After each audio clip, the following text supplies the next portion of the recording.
اعلیٰ حضرت علیہ رحمہ سے سوال کیا گیا، کیا فرماتے ہیں علماء دین ان مسائل میں کہ باپ پر بیٹے کا کس قدر حق ہے؟ اگر ہے اور وہ ادا نہ کرے تو اس کے واسطے حکم شرعی کیا ہے؟ مفصل طور پر ارکام فرمائیے۔ چند دنوں سے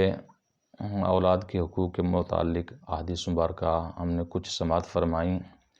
تو اس کے بعد اعلیٰ حضرت علیہ رحمہ نے ایک رسالہ اس پر لکھا ہے اور تقریباً 80 حقوق احادیث مبارکہ سے اولاد کے بیٹوں کے خصوصی طور پر جو اعلیٰ حضرت علیہ رحمہ نے نقل فرمائے ہیں انہیں انشاءاللہ ہم سماعت فرمائیں گے۔ اعلیٰ حضرت علیہ رحمہ سے سوال جو کیا گیا وہ ہم نے سماعت فرمایا، تو آپ علیہ رحمہ نے جواب کے اندر ارشاد فرمایا کہ اللہ عز و جل نے اگرچہ والد کا حق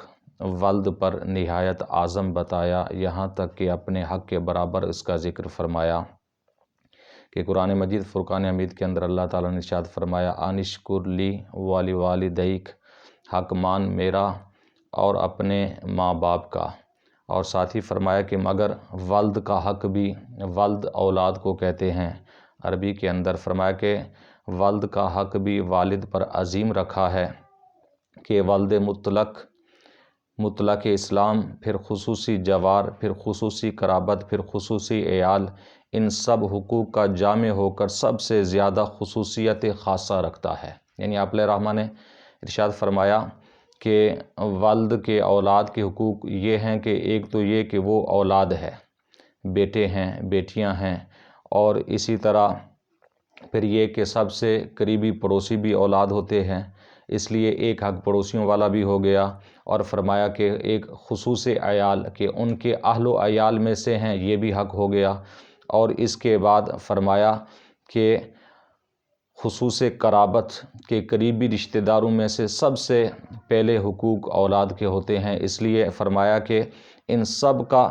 جامع ہو کر سب سے زیادہ خصوصیت خاصہ رکھتا ہے۔ یعنی اولاد کے حقوق یہ خصوصیت خاصہ کے طور پر ہیں والدین کے لیے، اور فرمایا جس قدر خصوص بڑھتا جاتا ہے حق اتنا ہی اشد اور عاقد ہو جاتا ہے، یعنی پکا ہو جاتا ہے۔ اور علماء کرام نے اس